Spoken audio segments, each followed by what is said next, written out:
En la providencia de Dios, en el programa de hoy, vamos a ver un evento horrendo y violento que tuvo lugar poco después del nacimiento de Cristo. Se trataba de un intento demoníaco de apagar la luz que Dios había enviado al mundo. Resultó en el llanto y el lamento de madres y padres cuyos preciosos pequeños fueron vilmente asesinados. Fue un día trágico. Pero ningún poder del mal pudo sabotear el plan redentor de Dios. El cielo gobierna. Dios todavía estaba en su trono ese día, todavía obrando para llevar a cabo sus propósitos de salvación en el mundo. Y sigue estando en su trono hoy. Por eso, a pesar de lo que pueda estar pasando en tu país, en nuestro mundo, podemos tener esperanza. Aunque este sea un tiempo para que el pueblo de Dios se lamente, se aflija por los problemas profundos a los que se enfrenta nuestro mundo, son problemas que requieren la intervención divina. Y ahora, antes de continuar con el programa de hoy, de Aviva Nuestros Corazones, oremos juntas. Oh Padre, un nuevo año está comenzando y no sabemos qué estaremos enfrentando en los próximos meses, pero nuestros ojos están puestos en ti.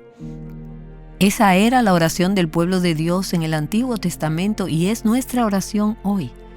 Por eso, Señor, te pedimos, danos sabiduría, danos entendimiento. Te ruego, Señor, que en este momento no señalemos con el dedo los pecados de los demás, sino que te permitamos escudriñar nuestros propios corazones y mostrarnos dónde podemos haber contribuido al caos y al quebranto. Te suplicamos que intervengas en nuestra nación, que desenmascares el engaño, que saques a la luz la verdad. Concédenos humildad y concédenos tu misericordia. Te rogamos, oh Padre, que tu reino venga, que se haga tu voluntad aquí en la tierra como en el cielo. Y te lo pedimos en el nombre de Jesús. Amén.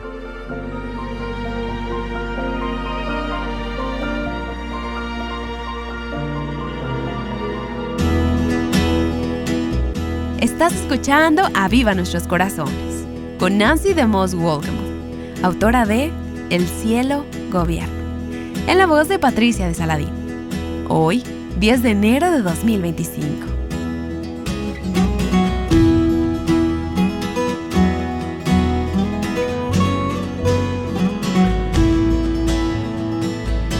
Bueno, no sé tú, pero a mí me gusta saltarme la parte de la historia de la Navidad en la que Herodes dio la orden de matar a todos los niños varones de Belén.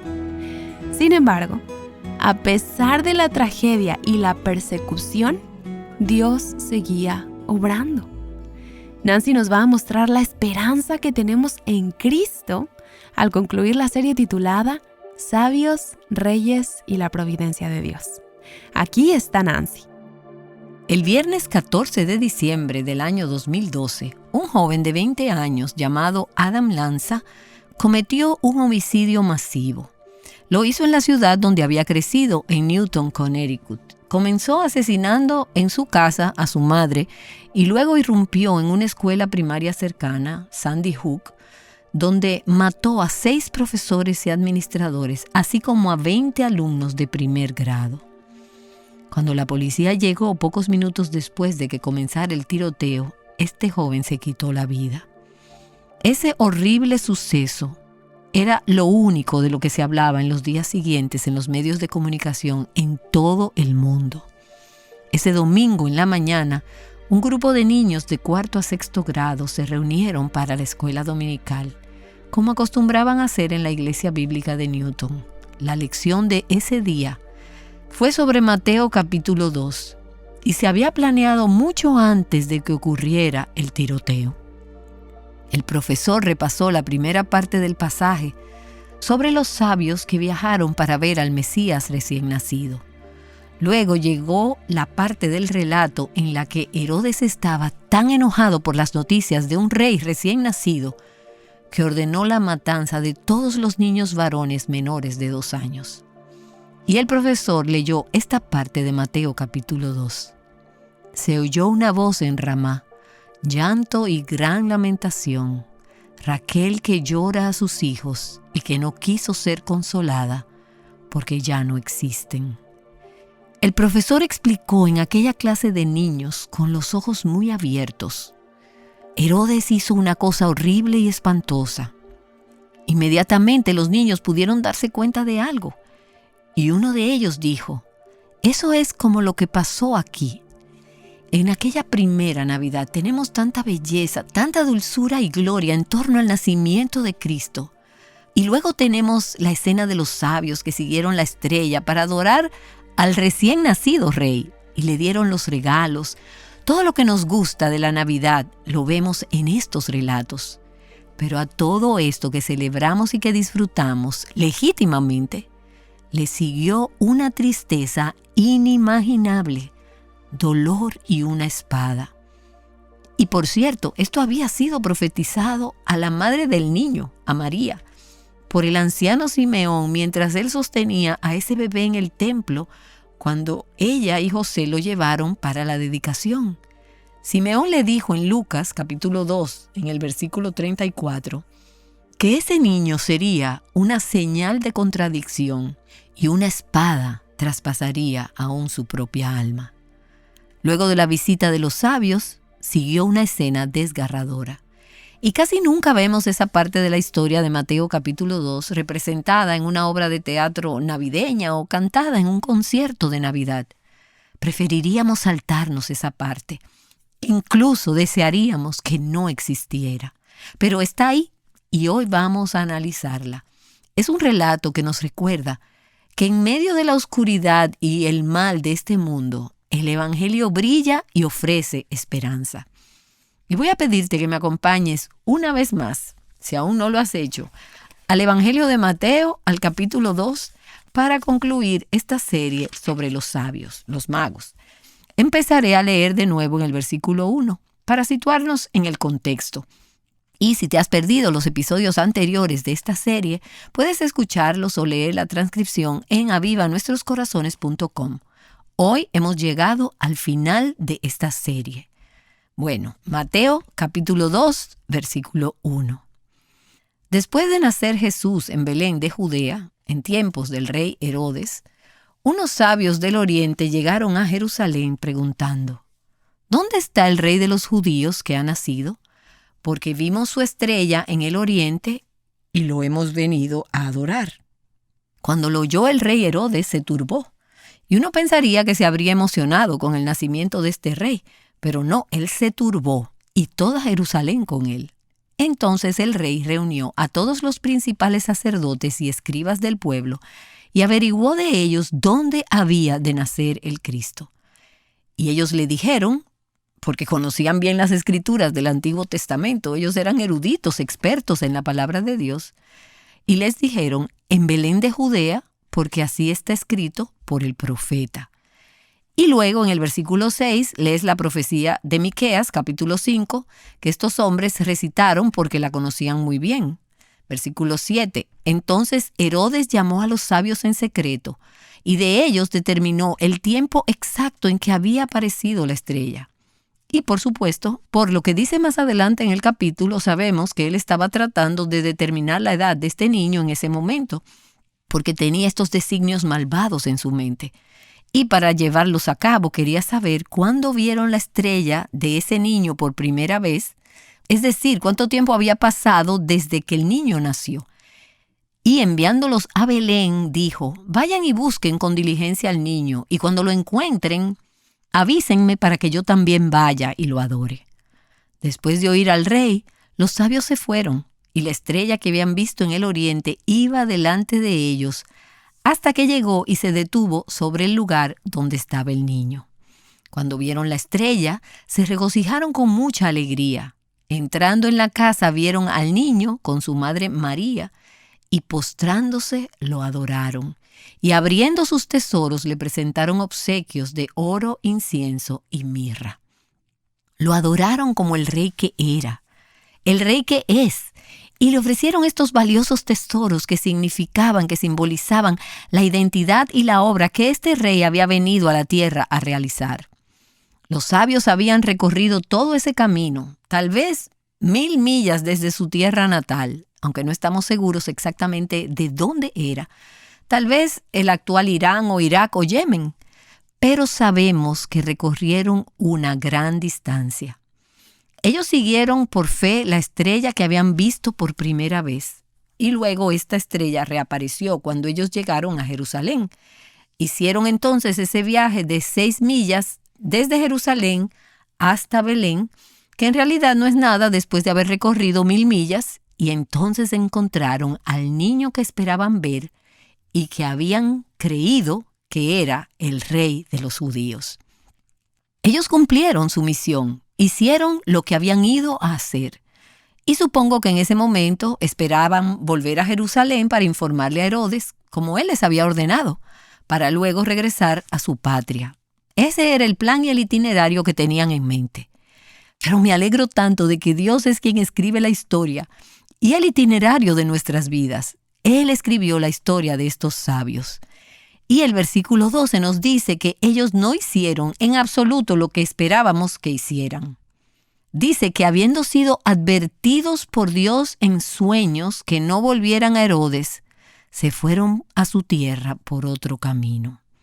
Ahora, estos sabios, estos magos, no tenían forma de saber que Herodes pretendía destruir a este niño, como había destruido a tantos otros que eran una amenaza para su poder. Pero Dios lo sabía. Dios lo sabe todo. Dios sabe lo que hay en el corazón de los reyes.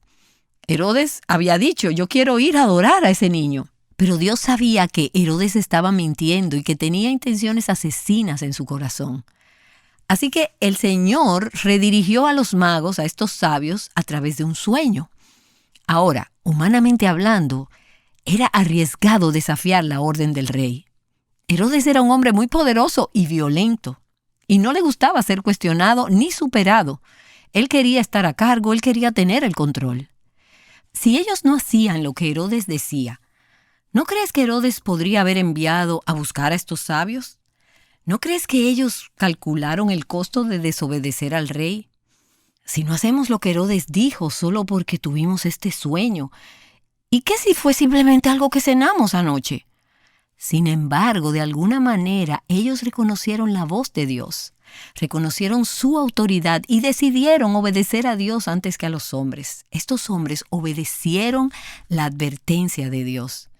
Y en todo este relato veo la soberanía, la providencia y la protección de Dios. Y como vemos a lo largo de la vida de Cristo, Dios es más poderoso que Herodes. El Señor es más poderoso que cualquier enemigo y adversario que pretenda destruir a Cristo o su obra. Dios no está indefenso ante estos enemigos. No podemos ver a Dios, pero podemos ver a Herodes. No podemos oír la voz de Dios, pero podemos oír la voz de Herodes. Podemos oír los edictos del rey, las leyes y las cosas que dicen las personas en posiciones de influencia y poder en nuestra nación y en todo el mundo. Y a veces eso es aterrador, porque no sabemos realmente cuál es la verdadera intención que hay detrás. Pero Dios lo sabe. Y una vez que conocemos las verdaderas intenciones de los gobernantes y personas de influencia en nuestra nación, a veces nos sentimos impotentes porque no podemos hacer algo al respecto. Pero Dios, el cielo gobierna. Dios no está indefenso ante los Herodes de este mundo. Y sea cual sea el partido político que apoyes, hayas votado donde hayas votado en las últimas elecciones o en todo el mundo, sean cuales sean los poderes en tu país, mientras escuchas esto, déjame decirte, Herodes no es el rey definitivo. Dios es el rey, el cielo gobierna. Y Dios siempre tiene el control de la situación. No solo en nuestras naciones, sino incluso en tu lugar de trabajo y en tu iglesia. Puede haber alguien en autoridad que está embriagado de poder y que no está pastoreando al pueblo de Dios de la manera que debería. Y esto te está molestando. Pero quiero decirte que ese pastor no es quien está a cargo de la iglesia. Él rinde cuentas. Cristo, el gran pastor, el pastor supremo y el pastor principal, Dios siempre está a cargo. Y sé que probablemente hay algunas de ustedes que nos escuchan hoy que no tienen un esposo que está caminando con Dios porque no es creyente o porque no está luchando a la manera de Dios con alguna debilidad. Hace un tiempo conversé con una mujer que estaba lidiando con algunas cosas desafiantes en su matrimonio. Su esposo estaba tomando decisiones sin considerar a Dios. Y esta es una mujer que quiere honrar a Dios y que quiere honrar a su esposo, pero a veces le resulta difícil. Y es por eso que necesitamos recordar que Dios siempre está en control de la situación. Él siempre está trabajando y cumpliendo, llevando a cabo sus propósitos. Y podemos ver esto de nuevo en el versículo 13 de Mateo capítulo 2. Dice la palabra de Dios: después de haberse marchado ellos, recuerda que se fueron por otro camino hasta su país, un ángel del Señor se apareció a José en sueños. Y aquí hay otro sueño. En la época del nacimiento de Cristo, los ángeles estaban muy ocupados anunciando la noticia y protegiendo al niño enviado por el Padre a la tierra. Y un ángel del Señor se le apareció a José en sueños y le dijo: levántate, toma al niño y a su madre y huye a Egipto. Y quédate allí hasta que yo te diga, porque Herodes quiere buscar y matar al niño. Y levantándose José, tomó de noche al niño y a su madre y se trasladó a Egipto. Y estuvo allá hasta la muerte de Herodes, solo unos meses después, para que se cumpliera lo que el Señor habló por medio del profeta diciendo: de Egipto llamé a mi hijo. Ahora, el contexto inmediato de esa profecía se refería al Éxodo. Dios llamó a Israel, hijo mío, y deja ir a mi pueblo. Él llamó a su pueblo Israel fuera de Egipto. Pero este versículo en Oseas también era un pasaje profético que se cumplió en ese momento cuando Dios dijo: de Egipto llamé a mi hijo. El Señor tuvo que enviar a su hijo a Egipto para cumplir esa profecía. Así que aquí ves la provisión, la providencia y la protección de Dios. El Señor sabía lo que Herodes iba a hacer y por eso envió a su precioso y amado hijo lejos del peligro antes de que Herodes emitiera ese malvado edicto.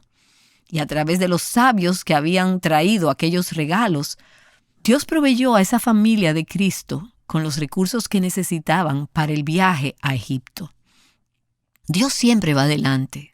Él siempre está proveyendo y protegiendo, planeando. Y Él hará lo que sea necesario para hacerte saber lo que necesitas hacer en cualquier circunstancia. Bueno, el versículo 16 dice: Herodes, al verse burlado por los sabios, se enfureció en gran manera. Esto era algo característico de él, por lo que sabemos en la historia. Y mandó matar a todos los niños que había en Belén y en todos sus alrededores, de 2 años para abajo, según el tiempo que había averiguado de los sabios. Un acto inimaginable, horrendo, bárbaro, cruel y diabólico. Los eruditos piensan que solo en la pequeña ciudad de Belén hubo probablemente 20 o 30 niños masacrados.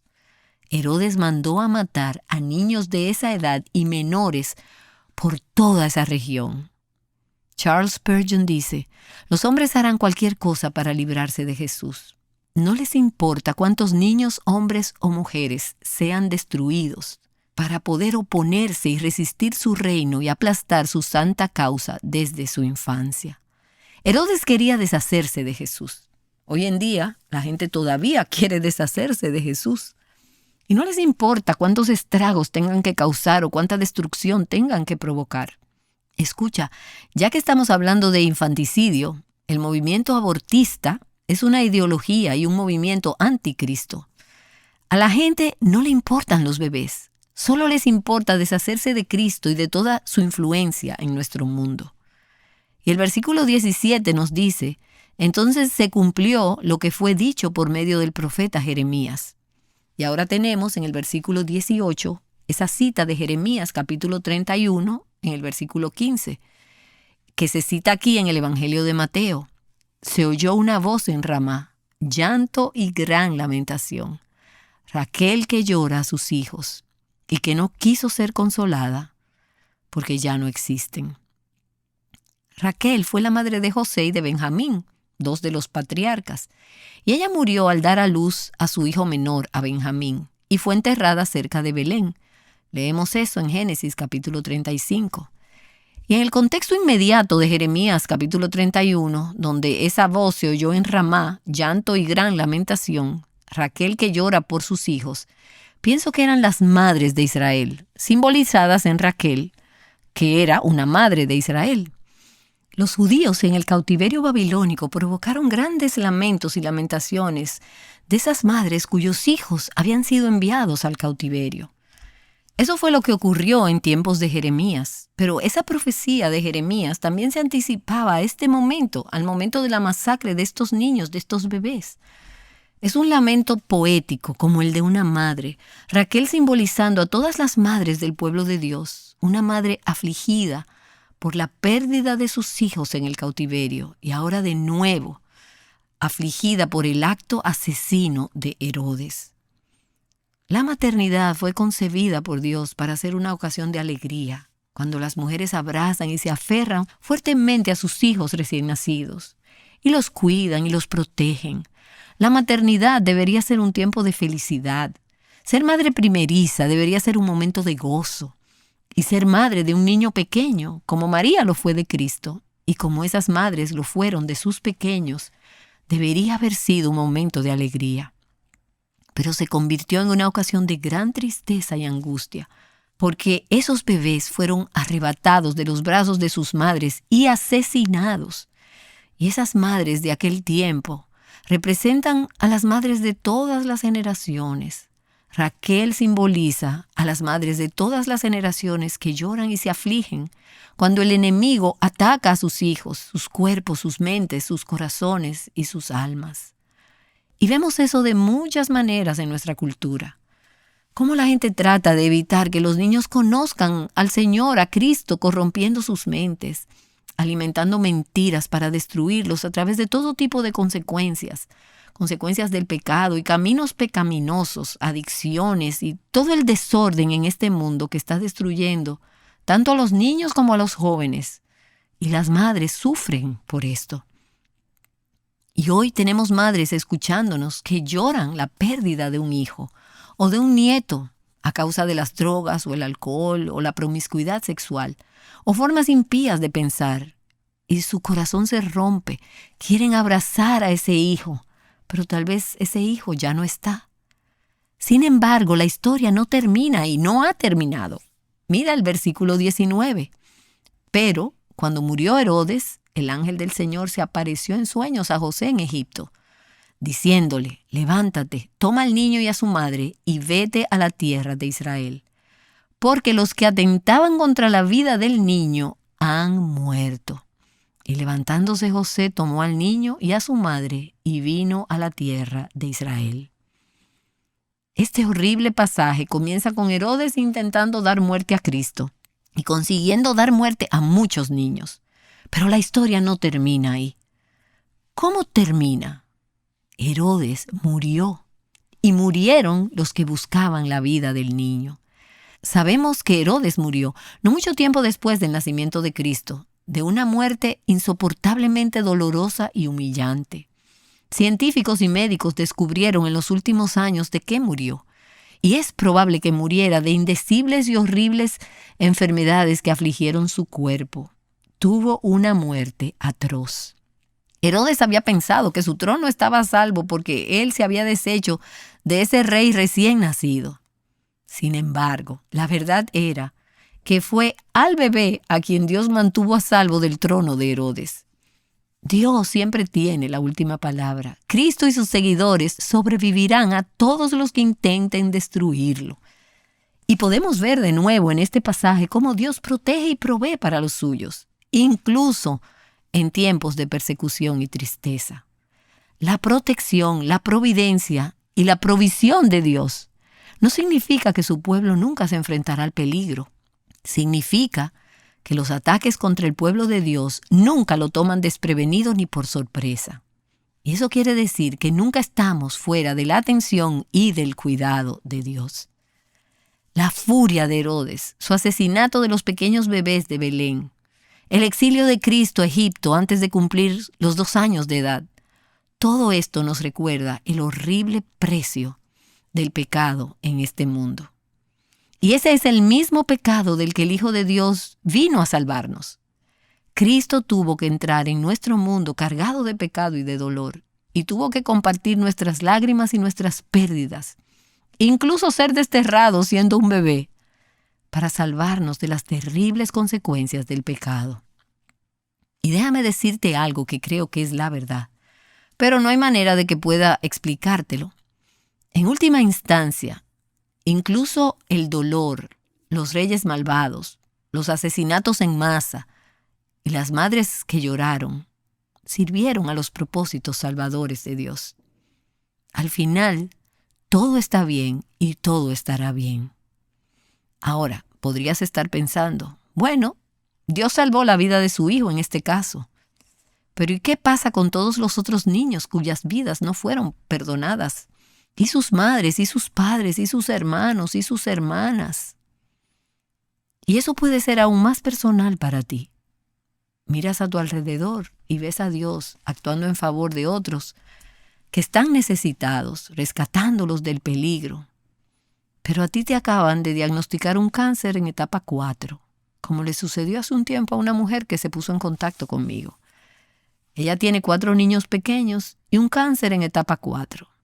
Pudiera parecer que Dios no la toma en cuenta por permitir ese dolor en su vida. O tal vez acabas de enterrar a tu hijo de 9 años con necesidades especiales, como le sucedió a otra amiga mía. Dios libró a los hijos de los demás, pero no al suyo. Llena el espacio en blanco con tu historia, ese espacio en el que sientes que Dios no te ha protegido ni te ha provisto. No ves su mano trabajando. Y debo decir que eso es un misterio. No podemos saber y ver ahora lo que un día sabremos y veremos completamente. Pero demos un paso atrás para tener una visión más amplia de esta historia y mirar el cuadro completo, porque 30 y tantos años más tarde, después de ese horrible evento, los líderes judíos entregaron a Jesús, al Hijo de Dios, al gobernador romano que le sentenció a muerte. Y esa vez, Dios no perdonó a su Hijo. Dios lo entregó a la muerte por ti y por mí, y por todos los niños, madres y padres del mundo, que habían sufrido y sufren las devastadoras consecuencias del pecado. Todavía no vemos el final de la historia, pero quiero asegurarte que Dios comprende tu dolor y tus lágrimas. Y leemos esa profecía en Jeremías en el capítulo 31, en el versículo 15.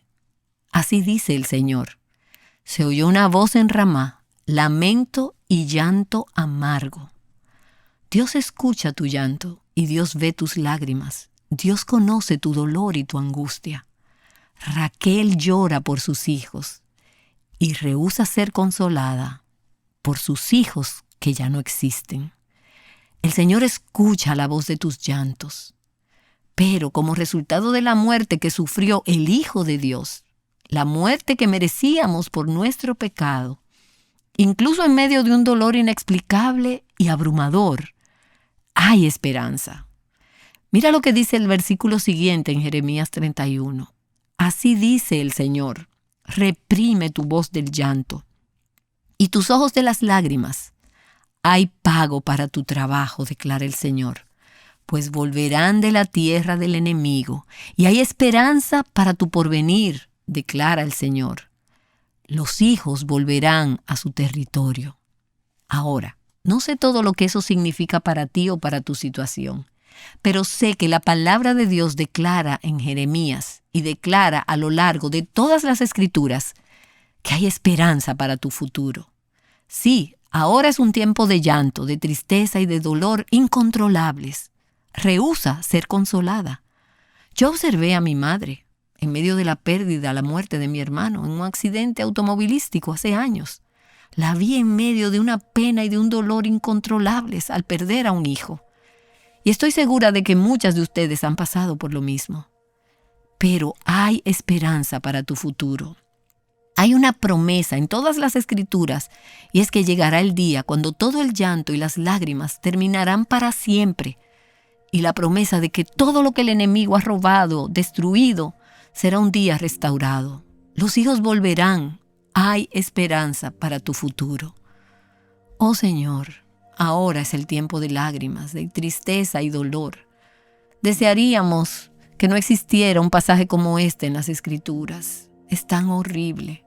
No podemos imaginar las lágrimas de esas madres a las que les arrancaron a sus bebés de los brazos.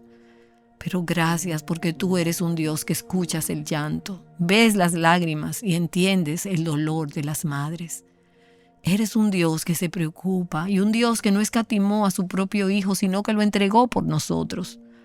No solo por los Herodes, por los líderes religiosos y por los sabios de aquel tiempo y de este tiempo, por todos nosotros que somos pecadores y necesitamos desesperadamente un Salvador. Eres un Dios que promete que hay esperanza para nuestro futuro. Y por Cristo creemos por fe que es así. Por eso, siguiendo el ejemplo de los sabios, nos postramos ante ti, te adoramos por la fe, incluso cuando no podemos ver la estrella, no podemos ver el resultado, no podemos ver la esperanza.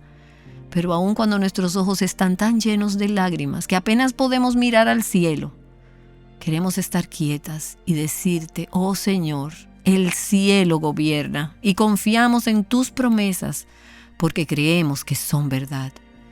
Y ahora, Señor, nos adentramos a este nuevo año sin tener ni idea de lo que nos traerá.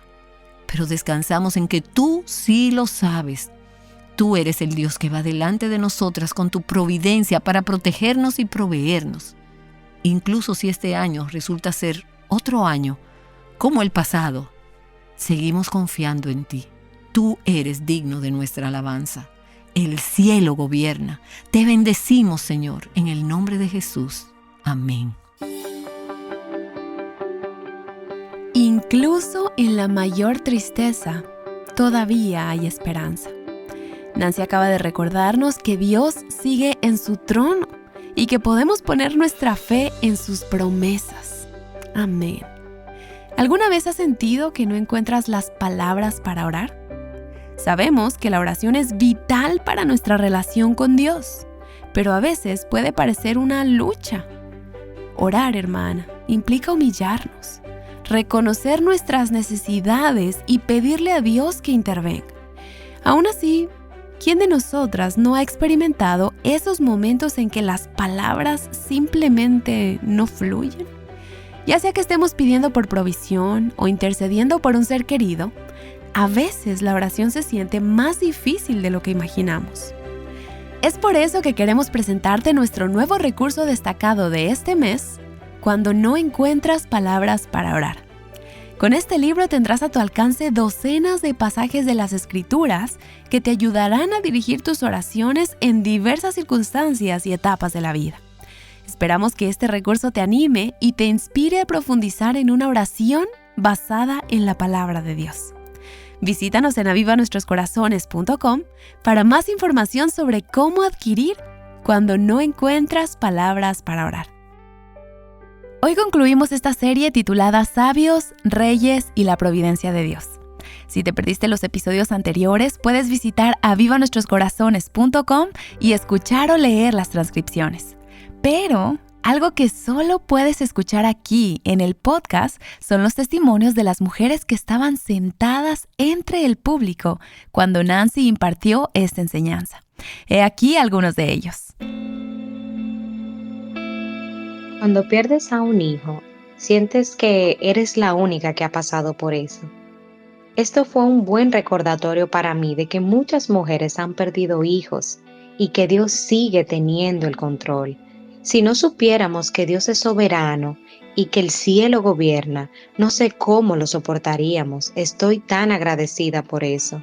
Gail, ¿quisieras compartir un poco más sobre esto para aquellas que no te conocen ni conocen tu historia? Perdimos a nuestro hijo hace unos años, en noviembre del 2015, una semana antes de tu boda, Nancy. Una trágica muerte. Todo sucedió en la madrugada.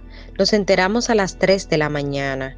En aquel momento, en medio de la noche, mi esposo me aseguró, aquí es donde se demuestra si lo que creemos es real. ¿Es Dios soberano a medias o es todo soberano? ¿Es un Dios bueno? Sí lo era y lo es. Te he visto a ti y a Ed recorrer ese camino y vivir esa esperanza que está en Cristo en medio de las circunstancias más desesperadas y dolorosas. Algo que me encanta es que Dios hará todo lo necesario para mostrarte el camino para seguirlo a Él. Cuando no nos sentimos seguras o lo que sea, Dios hará lo que tenga que hacer para que volvamos nuestros ojos hacia Él. Nunca estamos fuera de su atención y cuidado. Así que decir que todo estará bien y que todo está bien es tan cierto. Cuando te enfocas en mantener la perspectiva correcta, eso trae gozo. Esto no es una mera teoría para muchas de nosotras, para todas las que estamos sentadas en esta sala. Conozco a algunas de ustedes lo suficientemente bien como para saber que cosas como las que han compartido Jean y Gail provienen del laboratorio de la vida, de esas temporadas de llanto y de lamento, de duelo, esas temporadas oscuras en las que no puedes ver las estrellas y no puedes ver la esperanza. Creo que es muy importante para nosotras decir la verdad, para atarla a nuestros propios corazones, incluso cuando no se siente como si fuera cierto, para aconsejar a nuestros corazones de acuerdo a la verdad y recordarnos a nosotras mismas lo que dice la palabra de Dios, incluso cuando todo parece estar gritando lo contrario. Algunas de ustedes están en una circunstancia ahora mismo donde se sienten sin esperanza y en oscuridad, y quizás es un tiempo de pérdida y lágrimas, o están reflexionando sobre eso. Tal vez debido a esta temporada, esas situaciones y pensamientos han venido con más fuerza a tu mente. Quizás esta es la primera vez que durante el tiempo de acción de gracias o en la Navidad hay un asiento vacío en la mesa. Ha habido pérdida de vidas, pérdida de empleos, pérdida de ingresos, hay dolor, lo sentimos. Si no lo sientes personalmente, alguna vez lo sentirás y tienes personas a tu alrededor que lo sienten. Pero en medio de todo esto, tenemos a estos sabios que vinieron y encontraron a Cristo y aseguraron, tú eres el tesoro por encima de todos los tesoros. Y lo arriesgaron todo, lo dejaron todo, arriesgaron la distancia, arriesgaron la ira de Herodes. Renunciaron a sus tesoros por ver a Jesús, porque Él es digno de nuestra alabanza y de nuestra adoración. Era un niño y ahora ha ascendido a lo alto y está sentado a la diestra del Padre. Él es digno de nuestra alabanza. Y un día la oración se convertirá en alabanza y la fe en vista, y las lágrimas y la tristeza serán enjugadas. Y entonces veremos lo que ahora solo podemos creer por fe. Y me encanta esa cita que alguien ha asegurado. La voluntad de Dios es exactamente lo que elegiríamos si supiéramos lo que Dios sabe. Todas nosotras a veces tenemos que hacer eso. Tenemos que asegurar, Señor, elijo por fe creer lo que está sucediendo en mi vida ahora mismo. Creo que es algo que tú vas a redimir. Puede haber sido causado por tu pecado, puede haber sido causado por el pecado de otra persona contra ti, o el pecado de otra persona contra alguien que amas. Es un mundo roto, es un mundo caído, es un mundo pecaminoso. Pero en la oscuridad, la luz de Cristo brilla y nos lleva a casa del Padre. Puede haber esperanza por la fe de que un día lo sabremos por experiencia y veremos de primera mano, le veremos. Y esa es la esperanza a la que nos aferramos en estos tiempos oscuros y difíciles.